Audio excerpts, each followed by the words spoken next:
Good afternoon, everybody. I hope you're all having a great conference so far. How has it been so far? All right.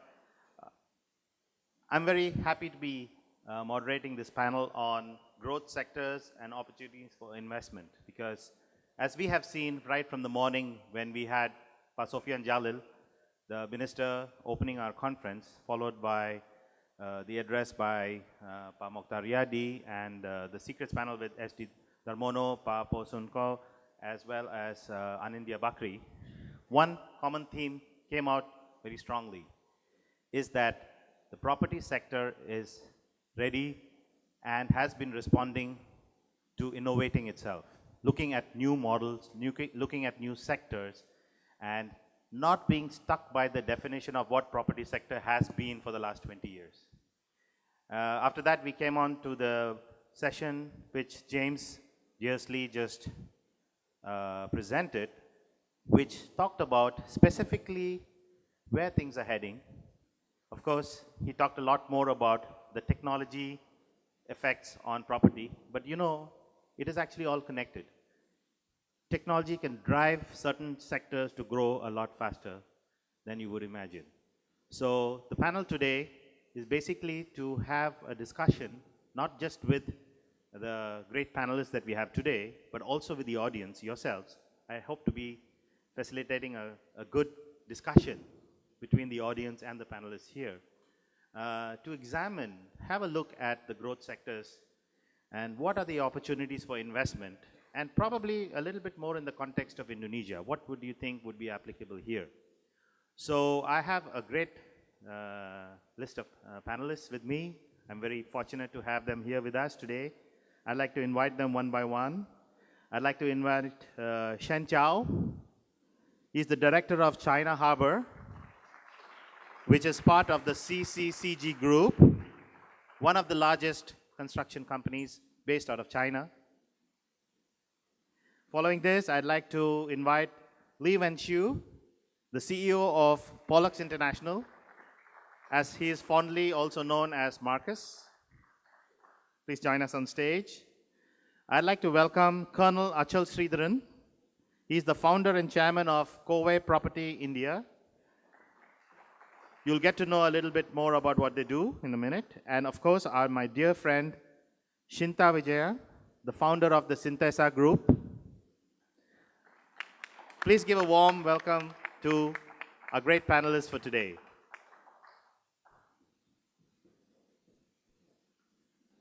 As you can imagine, we've done a lot of work in finding the right panel who can talk about some of the issues we're talking about today. We are not looking at growth sectors and investment opportunities in property. I think that's a discussion of 5 to 10 years ago, because that's what you're seeing today. Whatever you're seeing today is actually was decided 5 to 10 years ago, and it's been implemented and rolled out today. What we want to talk about today is what's happening and where will it all head in the next 5 to 10 years. And that requires a little bit of soul searching, looking at what happened in the past, but also looking into ideas that we find seem to have some resonance with what's happening around us, in the context of the millennials who are coming up, in the context of people looking as they're growing older. What are the opportunities that the real estate industry must cater to? So I would actually ask each one of our panelists to give a short introduction. Tell us a little bit about what do you do, so that we can get the discussion started. Thank you. Maybe I can start with Shen Chao from this side. We are now. Hello? Yeah.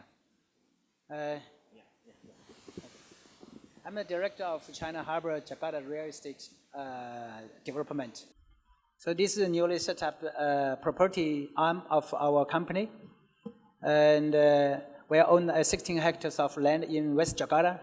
Now we are developing a project called Damog City, Damoji. The project now is ongoing well, and we're looking forward to further business opportunities. Thank you. Thank you, Shen Chao. Wen Xiu, Marcus. Hi everyone, ladies and gentlemen. Very good afternoon to everyone. I am the CEO of Pollux International, and pardon me, I still can't present in Bahasa yet, because I got just transferred from Singapore to Indonesia about a year ago. But however, I'm already Gojek-ized, travel localized, and my favorite food is sop buntut and Indomie. So I'm actually localized to a certain extent.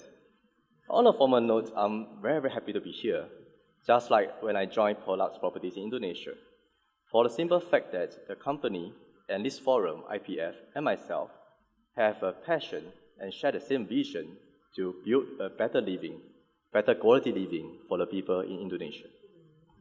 So the company started 10 years ago, of course with the guidance of the group CEO and group chairman, Pak Po Sangkok and Pak Nico Po. We started off with just a single building, 20 units, single apartment building in Singapore. And today we have integrated development, we have a super block, and now an award-winning central business district in Karawang. Well, I'm sure most of you have seen our exhibitions right at the foyer. So, terima kasih. Thank you very much. You would have noticed as you were walking into the ground that the top projects he's talking about are actually having their models displayed out there. Do have a look when you're at the coffee break. Colonel Sridharan, please. Good afternoon. I come all the way from India. I spent 30 years in the Indian Army.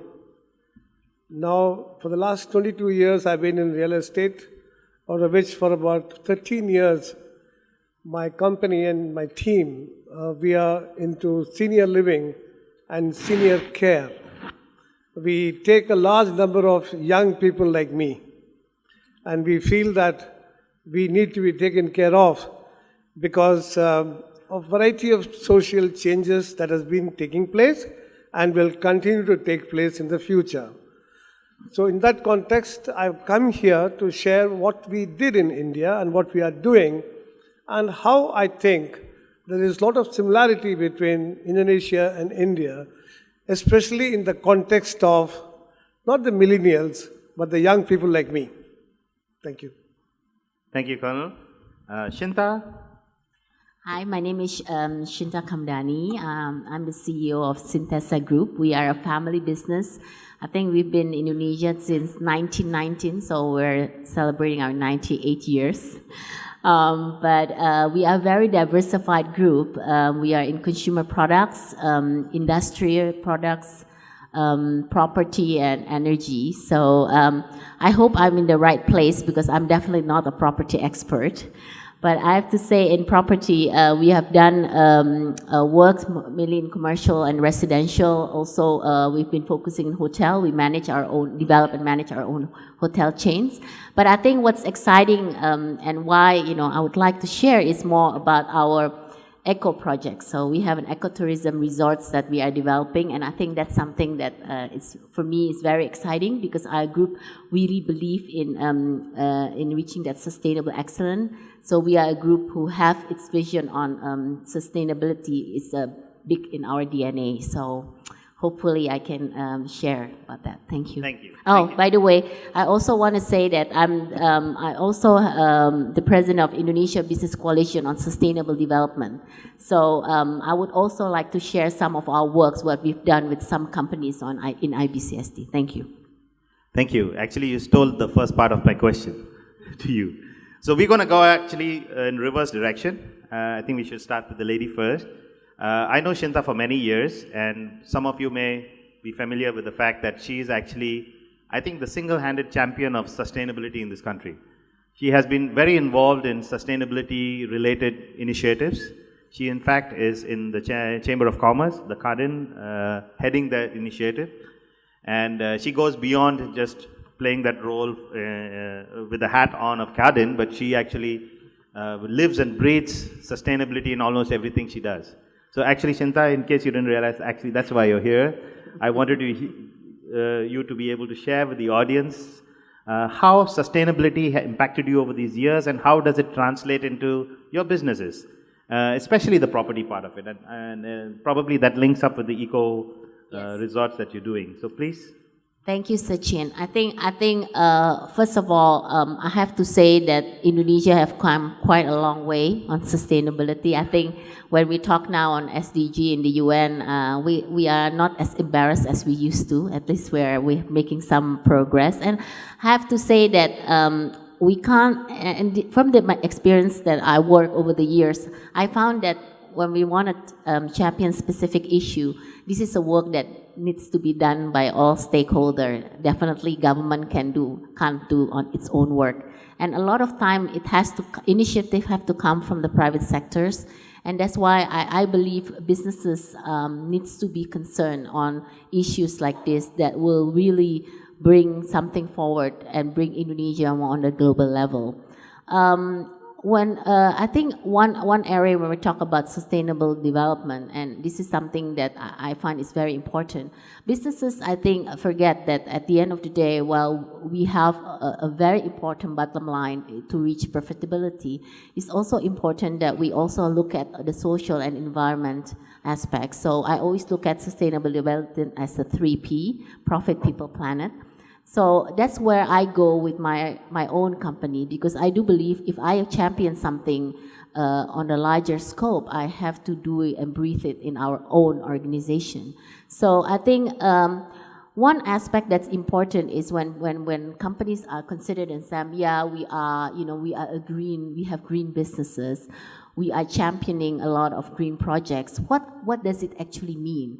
I think a lot of companies have used green environment as many of more a jargon or a campaign for promotion. But I think the important part is how we can actually integrate that into our own business. And this is the business model that you can create out of this is what the challenge, where the challenge lies. Because we don't want to just talk about it, but we want to actually execute it on a working level.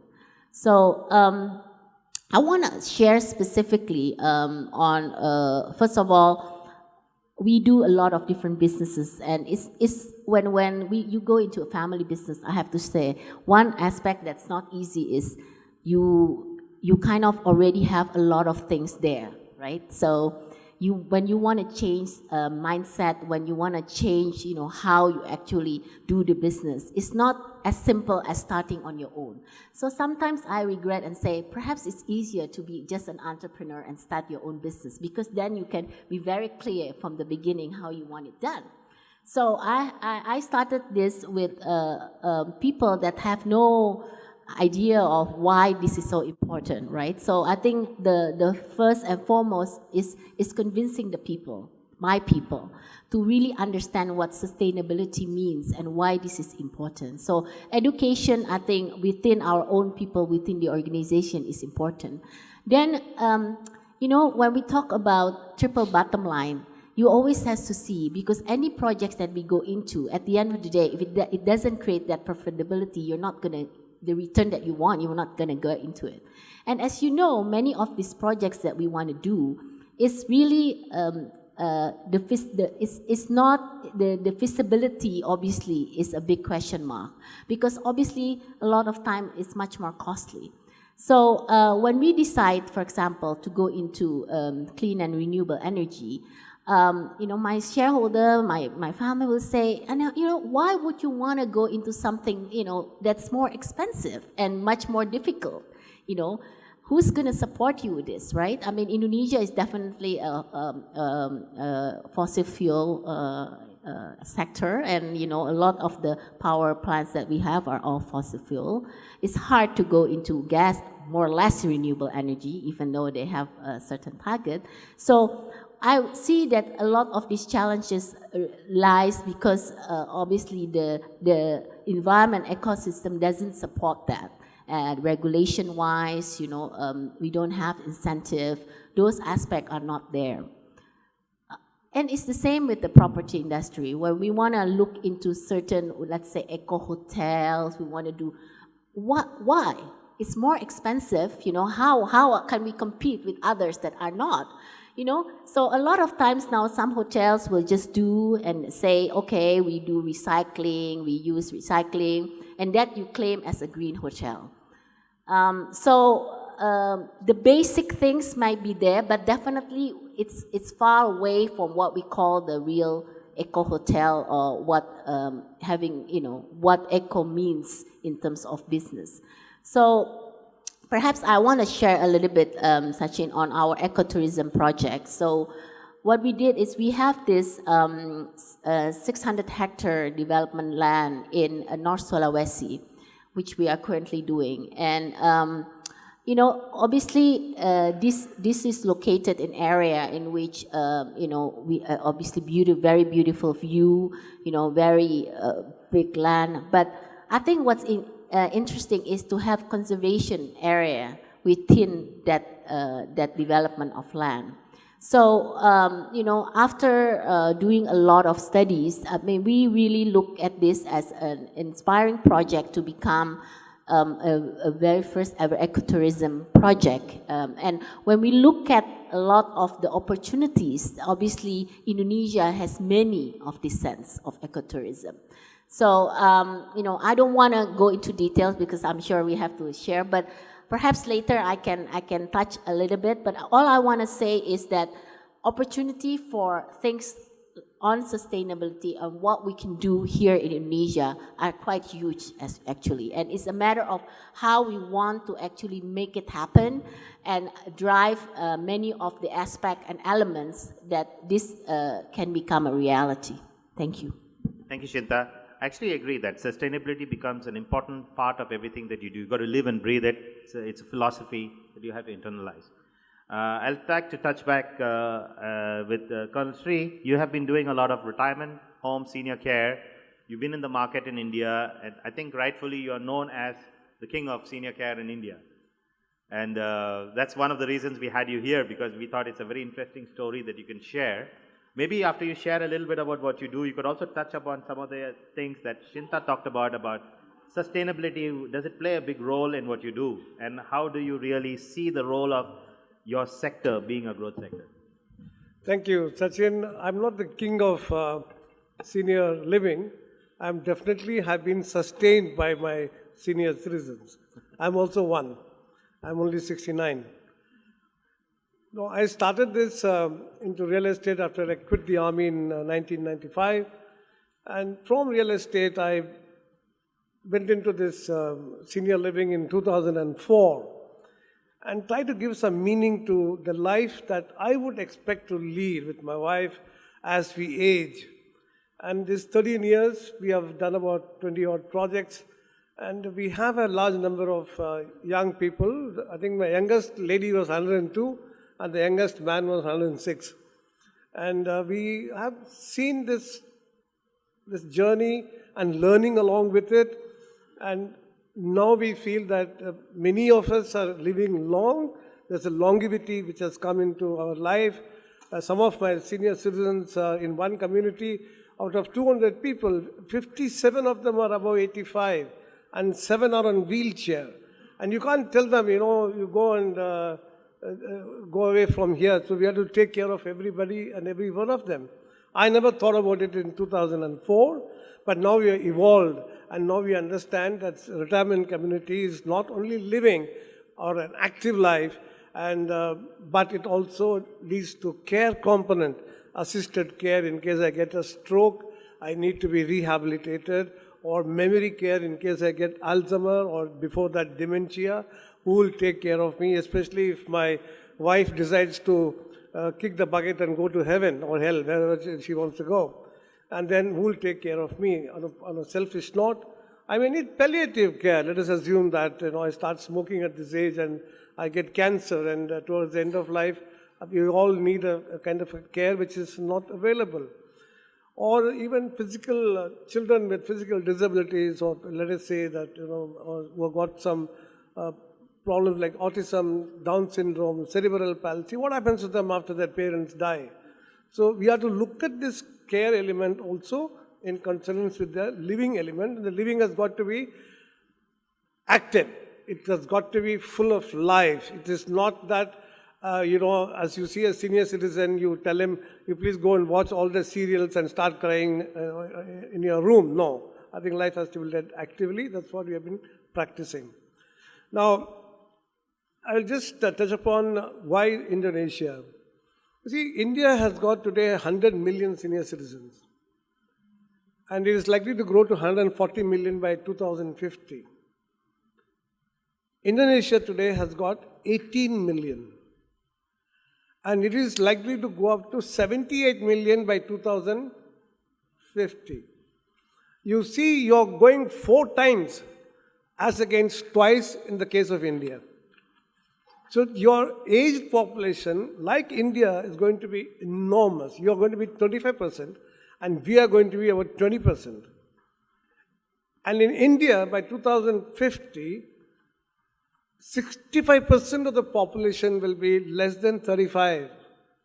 You have a similar demography here in Indonesia. The consequences of this families breaking up, the joint family system going away, the population growth, especially of the educated segment, dropping down to 1 per family in India, and we are adopting the Chinese model, where the Chinese have gone to 2 children per family, whereas India has now gone to 1 child per family. And I read in the internet that Indonesia also is leading slowly towards that side. That has comes with education or whatever you say. So this sector is Indonesia as to not only look at it, I think you have got to jumpstart, or already if you have started, take it up further. I think in the long run it might help the society, and especially your children and millennials that you're seeing here.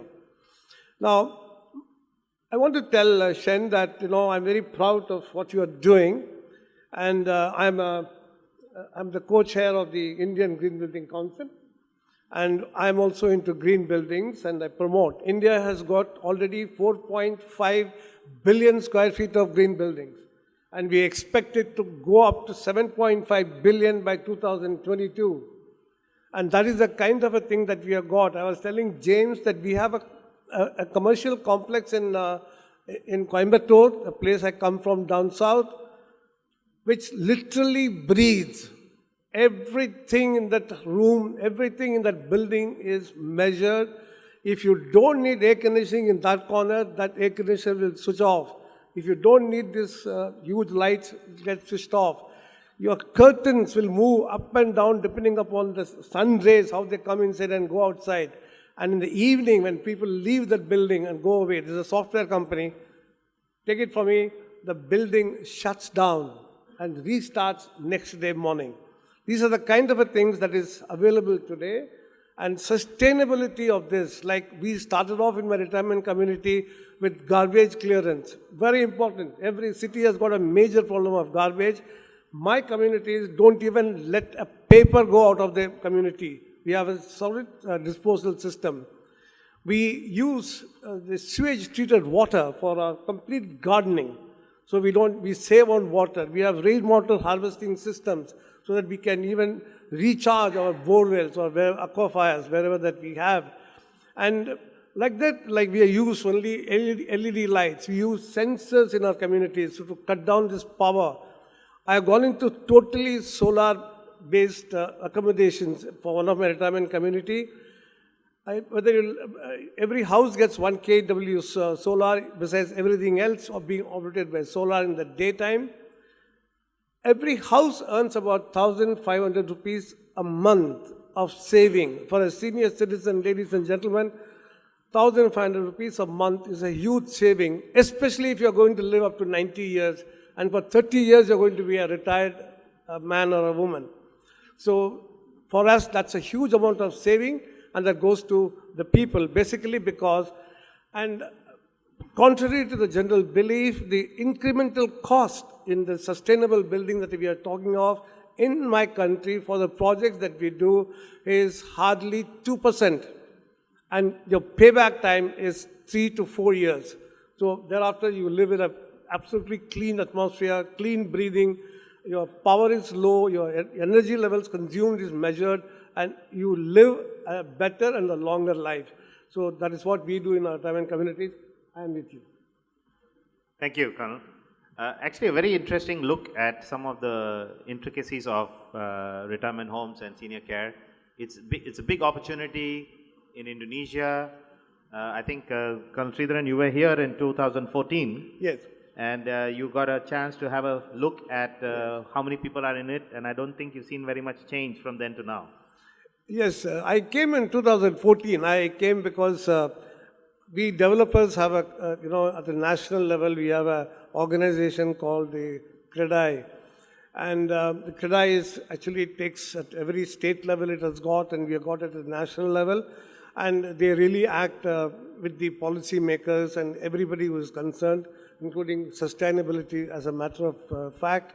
We developers are very keen to create more and more green buildings. So therefore, we are with the sustainable people. And I came that time, I was invited by the CREDAI to come and talk about the senior living in India and compare it a little bit with what is available in here. See, India also had a huge, initially, the mindset was about these old age homes. How can we ask your parents to go and live alone? And whereas, what will the society think, etc., etc. But unfortunately, our children, we educated them and we told them to go away and make money. I've got two daughters, and both the daughters went abroad. One studied in England on a scholarship, other went to Australia. They got married, they went away. My wife and I are here. I think tomorrow my children cannot come and take care of me just because I get a stroke or something like that, because they can come only for a week. What do you do for the rest of the time? So we had a problem.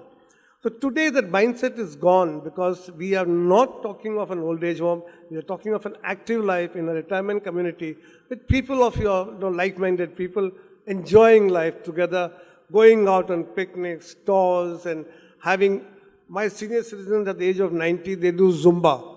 What more you want? That is the kind of a lifestyle that we lead. So when I see that, and I'm seeing in the last 3 years, I have seen some developers coming into this segment. I have seen some TV, in the Bloomberg, also somebody who's investing a huge amount of money to bring in this retirement community here. I think the need has already been felt, and I think it's only the question of this taking off in a very, very big way, because your senior population is going to grow 4 times as against twice that is going to grow in India. Thank you, thank you. I'd like to move on to Marcus. Marcus, you've been involved in some very interesting projects, in particularly Technopolis. And Marcus is actually the one person who's constantly in touch with what's happening in 2 markets, because he goes up and down Singapore, Jakarta very often, which in a way is good because you get to see the different kinds of projects that are developing in both markets. Could you tell us a little bit about Technopolis, and probably what is the differentiation you have in Technopolis compared to most of the other projects that you see? Thank you, Sachin. First thing first, we are not here to sell any properties. And I got inspired by James that I will need the audience to help me to present some of my thoughts. So can I invite Bapak Ibu, ladies and gentlemen, Wang Yijun, can you help me? Tolong, help me a bit. If I give you a magic wand, if I give you a magic today to change Jakarta into a world-class city, which city comes to your mind? Just shout out. I don't have a question for you guys. Yeah. World-class city, anyone? You like Jakarta to remain as Jakarta today? I hear Singapore. Thank you for supporting my home nation. Any others? Sorry. Tokyo, Dubai, Osaka, New York. I heard. Sorry. Shanghai. Yes. Beijing. Well, I don't want to taste Beijing acquisition. Tianjin. Sorry. Tianjin. All right. Well, we have quoted many examples. Thank you, ladies and gentlemen. Terima kasih, Bapak Ibu. These are what we call world-class city. So, like what I said just now, I'm not here to sell any projects of the company, but Pollux Property inspired to deliver Technopolis, which is an R&D, research, and design CBD, award-winning CBD. It goes back to the days when I first came to Jakarta. I have the honor I mean, I'm super lucky to have a private closed-door session with Pak Habibie, the third president of Indonesia. He gave some private sharings and two very key takeaways. First thing he told me is that, which I managed to take away, is that Indonesia, to move forward in future, it has to transform from a consumer country to the makers country. If you look at China, Tokyo, Korea, including Singapore, everyone, all the developed world-class countries and cities, they don't just consume, they produce. The fact that I'm using an Oppo phone, made in China phone, shows that Chinese today is one of the biggest makers in the world. In fact, it is the biggest makers in the world. So for Indonesia to improve, we must be a makers. And how do we become a makers? We need R&D. Like I said just now, I am already localized because I'm Gojek-liced, Traveloka-liced, Tokopedia-liced, Indomie-liced, whatever you call that. Actually, Indonesia, we do have makers, amazing makers. I can't find any examples in Singapore, despite being a world-class city, that has a better system than Gojek. But for 255 million populations, fourth largest in the world, we need more of that. Because all these makers are the ones that improve and push the country forward. These are the makers that push the GDP forward, that improve the living standard of Indonesia. So Technopolis, for example, is just one of the cities, like what the morning panelists have said, from Pak Aning, Pak Damono, our chairman, Pak Kusangko, and of course, Mohtar Riyadi, and our dear minister, Pak Sofian, has said, we need more cities.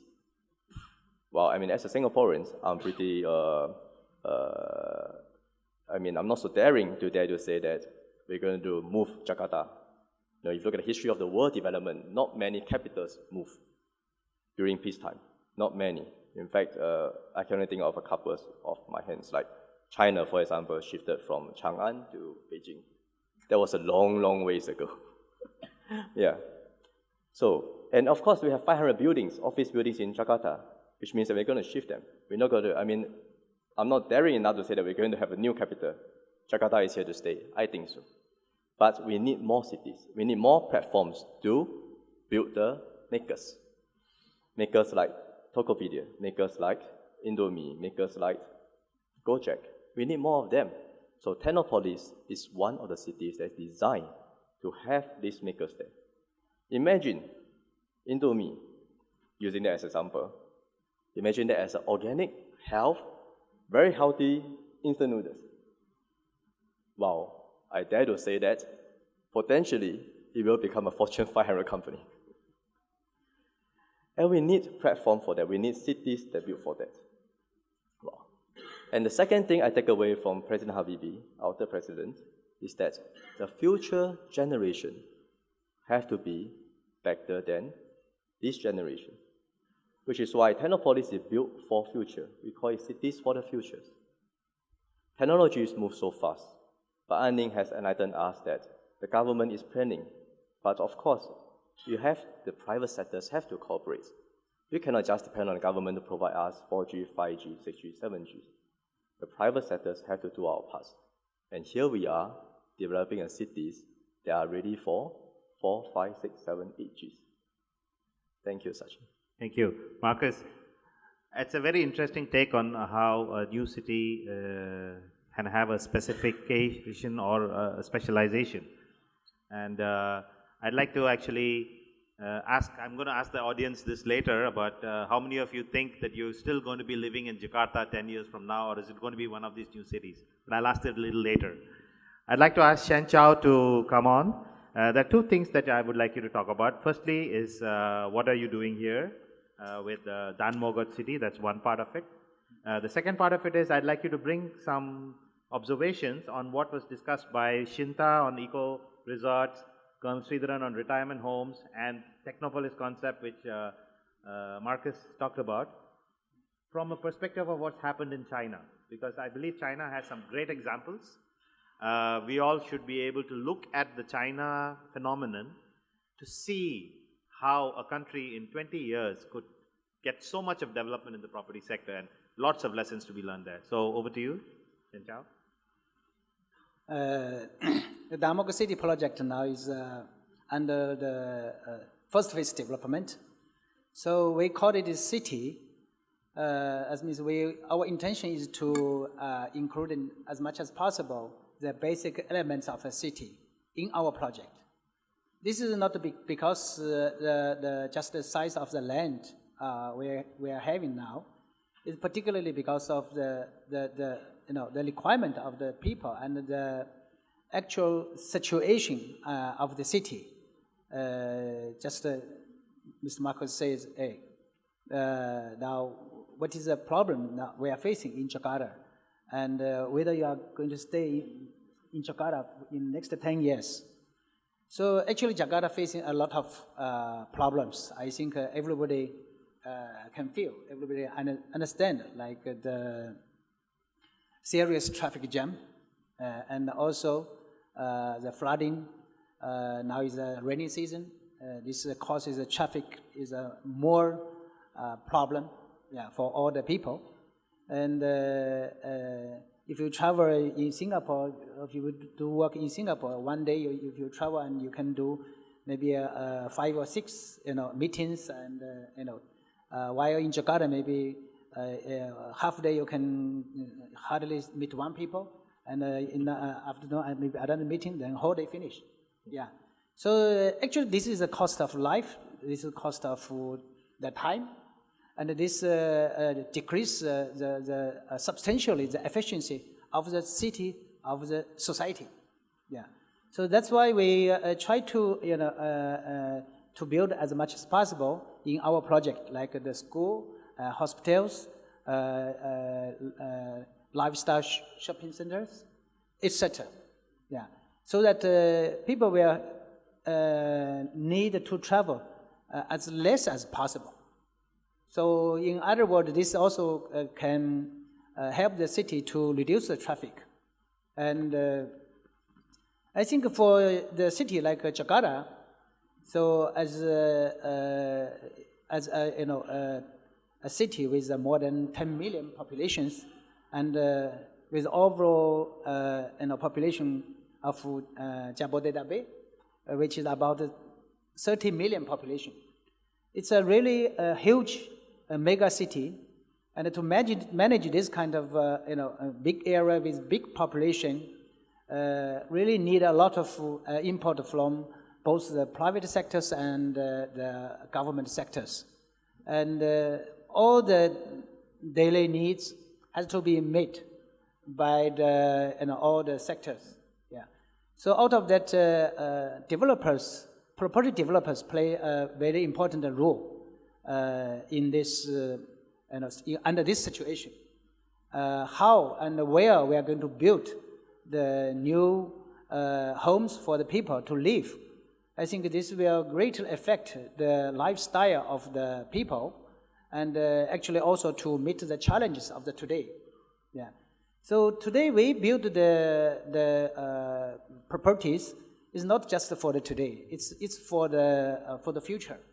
So any new development project will last for next decades. Yeah. If not centuries, decades at least. Yeah. So we need to really, during our planning stage, design stage, we need to, forward-looking architectures and designers, and we need to really incorporate the advanced technologies, as mentioned just now, into our development. Yeah.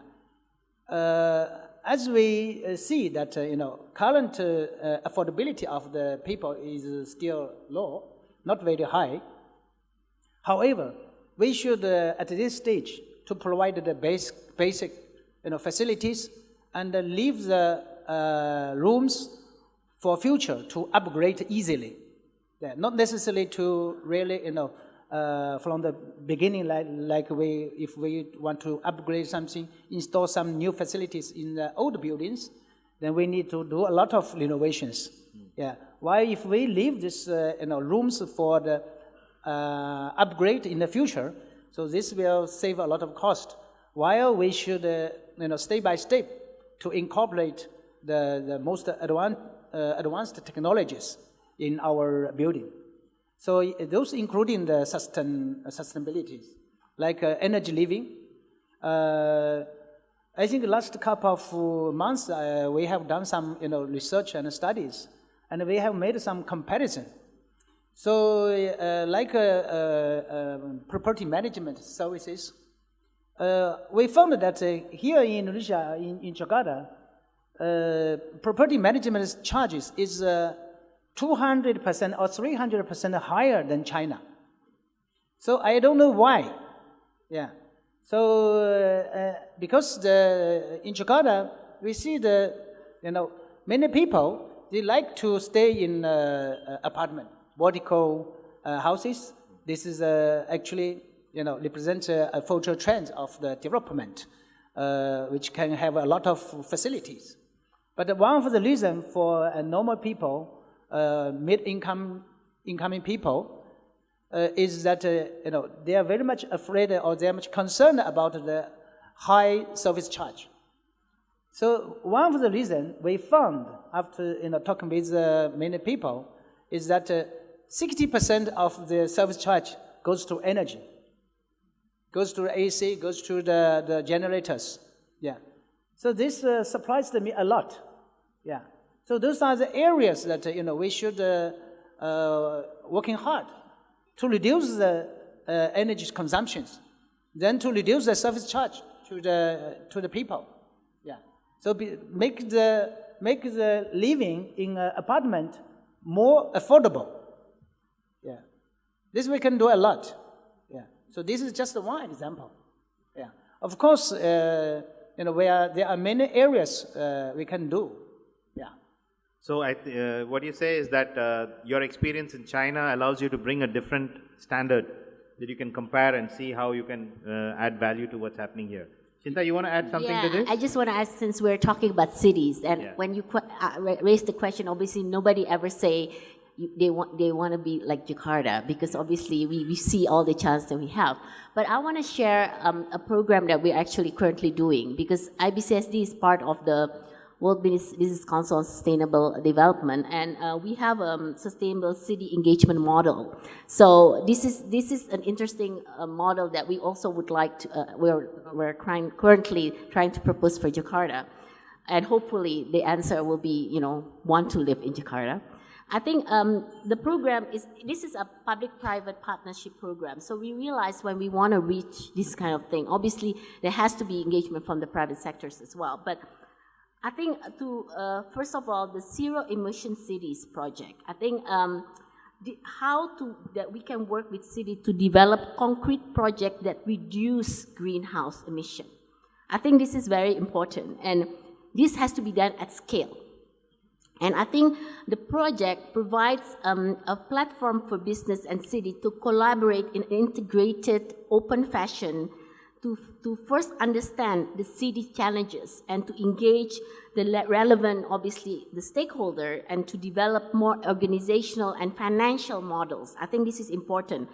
The financial model for more innovative solutions.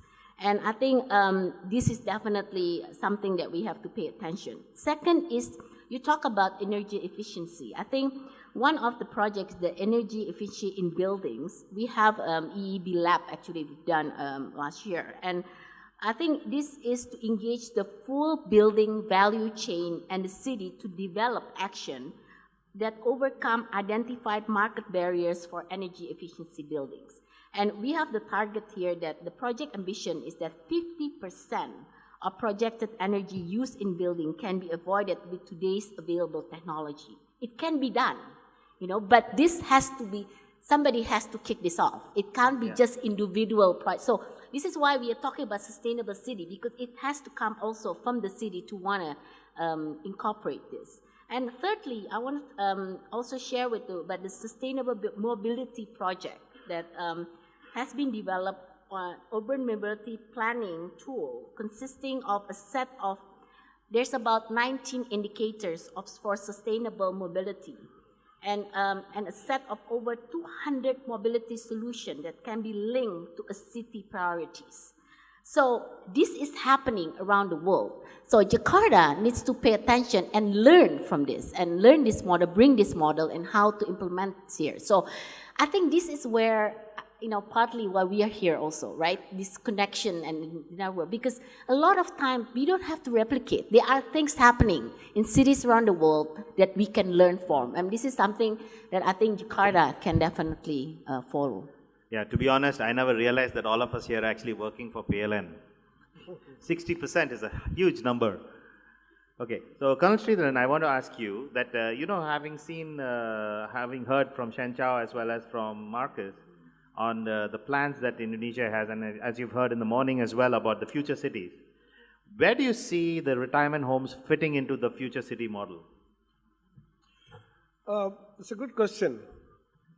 When I started this senior living, I used to think that all senior citizens wanted peace, happiness from all the worries that they had with the children, grandchildren and all that, and they wanted to be far away from the city center. In fact, my first 8 projects were away from the city center. It was on a standalone mode, and there was no younger population nearby. And they were generally happy, except of course sometimes they used to miss the kids or grandchildren. But today, I have changed my ideas. This 13 to 14 years has made me to think differently, because what is happening is this longevity. This 90 years people are living, and 60 years you retire, 1/3 of your life you're going to be in a retirement community. I don't think you have to be in a standalone mode. I think if you're physically fit, like I'm a diabetic, but then I don't take much of medicines. I was insulin dependent, but today I don't take any tablets, excepting one, or whenever I come for such meetings where I don't exercise and I eat like hell, then I take one pill. But frankly speaking, I exercise, I go go to the spinning, and for thrice a week, burn 600 odd calories, 21 kilometers, and do other days in the gym, I spend 1 hour. I try to enjoy life. There are people I have seen of my age going and playing tennis, even at this age of 69, 70. They want to play badminton, they want to play golf. And why should you be cooped up inside a standalone retirement community? So it is not necessary, so it must take care of everything. Yes, while playing golf or while doing this spinning, I get a heart attack or I get a stroke, I should be taken care of. I should not be left unattended. That's my second worry as I age. So what we have done is, in the last about 5 or 6 projects, we have become part of a township. Let us say that, these big townships you all are developing. One corner, give it to your senior citizens. Not much. 2 acres, 3 acres, multi-storied buildings. And they can be, either a single bedroom with a living room and a toilet and a veranda, a balcony. And you can also have a 2-bedroom component. India has now got an affordable, morning I spoke about it. So we are adopting that model. And so that people can enjoy whatever the city can offer, that township can offer. Other facilities that you got in the township, the senior citizen can enjoy. And the senior citizens can become a sort of grandparents for your children, or they can take care of them. And in fact, this question of these millennials not having money to buy property. Yesterday, James and I, we are talking. There are today cases which is being propagated. If you read the magazines, it is there. And James was telling me that in England, they are trying out that to put these millennials with senior citizens along with them to stay, and so that they take care of the senior citizens also, at the same time do their work, and perhaps one day when the senior citizen kicks the bucket, the house automatically goes on to this youngster who has done so much of good work. So there is some give and take on both sides. So I personally feel that any retirement community that you have in Jakarta, having seen the kind of the life, this second trip that I'm having here, I think you are all very fit. That's what I also see, at least from obviously. So therefore, please make them as part of one of your township projects or new cities, and make them also be with you. so that there's a lot to learn from them and a lot they can utilize for themselves in their retired life, and at the same time give you joy as much joy they derive. That's the only change I would like to tweak. Feel free to jump in wherever you feel. Yeah, like to I say just something. want to jump, just a quick story because you talk about this, and as you know, I was just stranded actually in Bali a few days ago, and actually my friend got a heart attack in Bali, right? And they cannot obviously evacuate him because of the condition. But, I realized that, because we have talked about so long about wanting to have a retirement home in Bali. I mean, having a complex of retirement home. But it's so important, this medical support, right? I mean, that's the key. You can't be in a place where the medical support is not sufficient. Absolutely. I entirely agree with you. The medical support system is very essential, and there are two types of medical support for seniors. Please don't think that all seniors are always sick. I am not sick. And we all need hospital to move along with us, an ambulance coming with us. No, we don't need all that. We are quite okay. What is it that you need? You need systems which can take over in case of an emergency and ensure that after the preliminary, including trying a defibrillator in case of a heart attack, you are moved to the hospital in an ambulance within 30 to 40 minutes. Even a stroke patient has to take that injection within 1 hour. Is quite happy. But not the roads in Jakarta can do that because, it is as good as in Bangalore. Because Bangalore, when I hear an ambulance, I start praying for that guy or the lady inside. Because they can't reach the hospital. They'll die. Whereas in a senior community, so then we also have this hospital requirement only for emergencies. And seniors, pardon me saying this, Shen, that if I have a heart attack today, talking to all of you, I can assure you that I will live. But I cannot say the same for Sachin. Any heart attack between 45 and 55 is the most dangerous. Any heart attack after 65 is the least dangerous. So don't worry about medical in such a big fashion. Bali is an odd example because there's a calamity which has happened. It doesn't happen every day. So we have to take it that, yes, medical is very, very essential, and especially geriatric care is essential. As I said, we have now realized the importance of assisted care and memory care and palliative care, which can be done by in the same space. It is not very exotic training that you need. This expertise is available with caregivers, nurses, and a doctor visiting once a day. Just because I'm a stroke patient doesn't mean, again, a doctor has to be wired to my body to know when I'm going to need him. No. He comes once a day and sees me and he says, well, the medicines I'm taking is okay, and then he moves on. So this kind of a thing, if you have this, doesn't cost you extraordinary money, but assisted care you can't buy. Memory care you don't buy. You pay and use. And that can be made available. Even if a patient gets a heart attack, he has a bypass surgery, he needs 6 weeks of rehabilitation, he can come back to the assisted care center. There he is taken care of by the nurses, and his wife is far away from him so that he can recover faster. And then thereafter, he comes back to go and play golf or to fly an aircraft. So it is so simple today, but a medical facility should be available as required, especially geriatric facility, and it's not necessary that, all the senior citizens are sick 24 hours of the day. No, we are not. Okay. Marcus, I wanted to ask you, this is an interesting discussion because when you planned your future cities, and you've been looking at, obviously, the city must have many different aspects inside it. Maybe it has a mall for sure, it definitely has to have one. What are the kind of facilities that you think complete a future city today? And is there a role for, like what Colonel Sridharan says, a small corner of it there? Is that actually a commercially viable, and how do you see it? I mean, what is your view? All right. Definitely in terms of medical and retirement, it's a global topic. It's one of the biggest topics in China because of aging population, in Japan, in Singapore. It itself is definitely a big businesses. And again, I was saying that I do not want to sell my properties today in a way. Yeah. But remember just now I asked everyone before I started to share about Technopolis, is that what is the cities, if I give a magic wand to change Jakarta to, You guys mentioned Singapore, Osaka, Tokyo, yeah, places like that. So why do you guys, maybe just shut it out of your thoughts. Why do you guys want those cities, those so-called world-class cities? What is so good about them?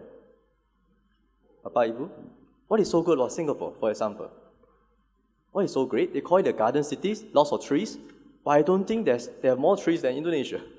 Definitely Indonesia more trees than Singapore. Yeah, good point. What is so great about Singapore? Better buildings? I don't think so. Our buildings here in Mega Kuningan, in SCPD, in Tamrins, are definitely not inferior. In fact, most of the buildings here, the skyscrapers, are probably better because they are built recently, for the past 10 years. Singapore, if you go to the Shenton Ways and such, are all 20, 30 years old buildings. But buildings in Indonesia is great. If you compare buildings by buildings, I'm pretty confident Indonesia has better, newer buildings, in terms of office buildings, than Singapore. So why did you guys, ladies and gentlemen, choose Singapore as a better city than Jakarta? Efficiency, yes, no traffic jam, granted. What else? Why is it a world-class city? More organized, more systematic, yes. Everybody obey the law. Yeah. Quality of life. Quality of life, yes. So everyone said that Singaporean has a better quality of life. Well, I came from two places. I realized that Indonesian generally is happier than Singaporeans. Yeah. I'm pretty sure they're happier than people in Beijing, than Tokyo, than Osaka. So what we need here, well, if you ask me, one fundamental thing I realized the difference between Singapore and here is that in Singapore, everyone can walk on a proper pavement from point A to point B. We can let our kids, our elderly, walk from building A to building B without any worrying that something happened to them. It's very organized. They have proper walking path, paveway. Here, even in the best place of PE and KE, Plaza Indonesia, Grand Indonesia, you cannot walk from building to building. It's extremely difficult without getting the risk of being hit by something. There's no proper walking path between the two most iconic shopping buildings here. In Mega Kuningan, all the buildings are top-notch. Most of them are world-class buildings. Same thing. I can't travel from buildings to building. So personally, I feel that this is one quality of living that Indonesia is short of. I was told that if you want to change that, the retrofit Jakarta is near impossible. Yeah. It's going to be very expensive because these cities, the size of Singapore, in fact, they are pretty similar in size, is already there. And the current land titles regulations doesn't allow the government to enforce building owners to have a setback to build the proper pathways. But we can do that in other cities. We can do that in other parts of Indonesia. So if hypothetically I can bring parts of Singapore to, for example, Karawang, isn't that great? Is that achievable? I think so. Together with the government, together with the rest of the developers, not just Pollux, but of course with developers from not just Indonesia, also from India, from China, from Singapore, from everywhere. Bersama kita bisa. Together we can. Yeah. Thank you. I'd like to ask Shen Chao, what has been your experience in China? Could you share a little bit on that? Because as we are getting closer to the end of the panel, I'd like to probably ask one or two questions to the audience. So can you tell us a little bit about what's happening in China? Everybody knows that China is the largest population in the world. So China faces, actually more challenges than any other countries, almost any other countries in the world also. So, but the good thing is, China during the last decades of years, so step by step, improved a lot all the public facilities. So, as somebody said that, okay, you like to get Jakarta like Shanghai or like Beijing. But if you go to Shanghai, say 25 or 30 years before, then all the major rivers in Shanghai is almost the same quality of the river in Jakarta. So can you imagine? Yeah. So similar problems we face, 20, 30 years before. But step by step, we made a lot of changes. Yeah. So this is actually, really, Singapore as a setup is a very good, model for the rest of the cities or rest of the world to how to manage big cities. Yeah. So as far as the residence for the senior citizens, also China is getting, the entire society is getting aged very fast, and it will also be the most challenging problem compared with any other major countries in the world, like compared with India. India still is a relatively young age society. Indonesia also. So we are happy to see that India and Indonesia already start to think about this issue, while China just I think last couple of years started to think and to build special facilities for the senior citizens. And what I see is now the progress is good, yeah. And more and more developers, they pay special attention for this particular market. And this market is huge, particularly after maybe 20, 30 years later, there will be hundreds of millions of population, who will be more than 60 years old. Yeah, so it's really a big market, and it's a big challenge to the government as well as the property sectors. Okay. Are there any other sectors, growth sectors that you see in China which probably Indonesia is not thinking about? Because today we focused on a few of them, but you have a bigger view. Yes. I think the property business actually started in China just last 20, 25 years. And China have achieved tremendous progress so far. So what we share is in this conference with you is Indonesia and China face similar problems. We have millions of populations, while probably the well planning from the government and also active involvement by the private sectors is very important. China started its residence property business as a market, in mid-90s. Yeah. So at that time, so most of the people they get the apartment or houses directly from the government or from the companies. You cannot buy any properties from the market. Yeah. So while now depending on the market is no more a source of solution for them. You have to get it from the market. Yeah. But initially we also built the properties to meet the basic needs of the people. Just a place to stay. Nowadays, I think the government is focusing on more particular demand of a particular field of people, their special needs. Yeah. So that's some experience I think can be shared. And Indonesia, we see there are a lot of rooms to really to improve. As the areas you say, like the universities. So in China, government or the universities provide all the boarding houses for the students. While Indonesia, you don't have. So this is a very big market.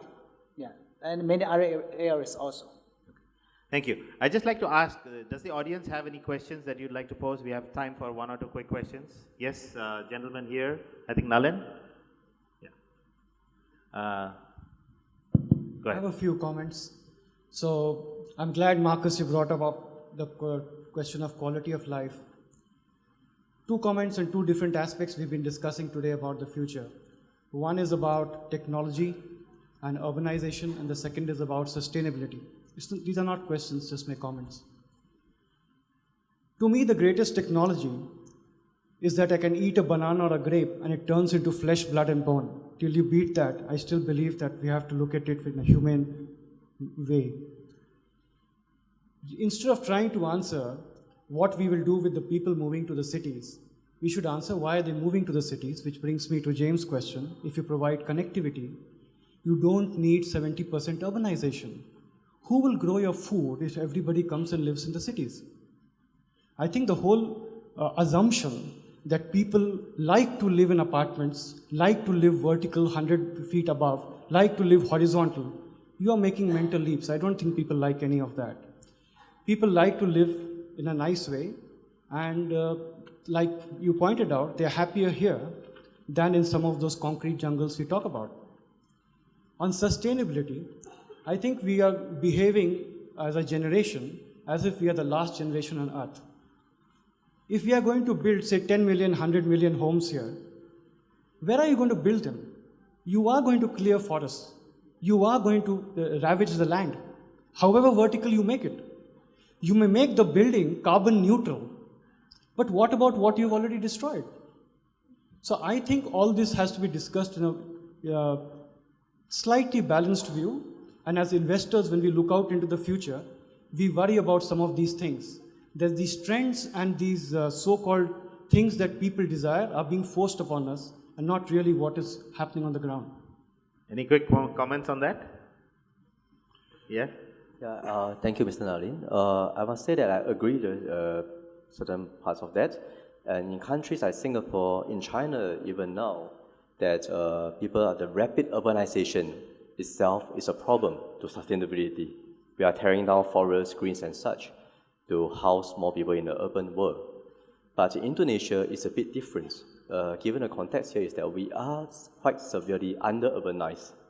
In Jakarta, you feel that we are very urbanized, but that is only Jakarta.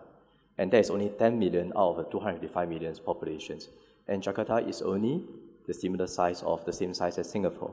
If you travel to Sumatra, Kalimantan and such, all these places are very, I must say that, underdeveloped. Yeah, so, well, I hope we don't have 75% urbanization in 30 years, 40 years. I hope that doesn't happen, because that will make Indonesian as unhappy as a Singaporean and a Chinese. But I believe the next 20 to 30 years or 40, 50 years, we need more urbanizations for this country to grow.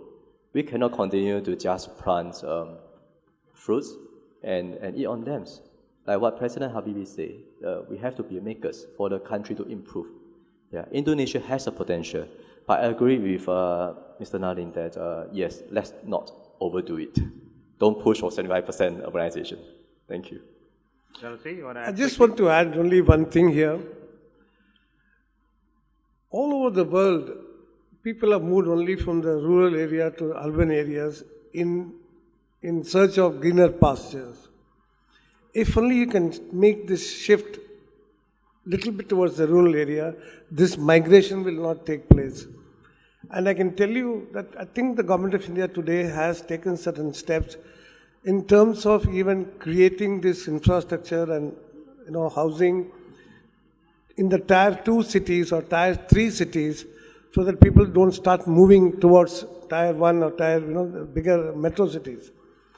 And also do something towards the healthcare part of it, and so that people don't running to only the cities for the health issues.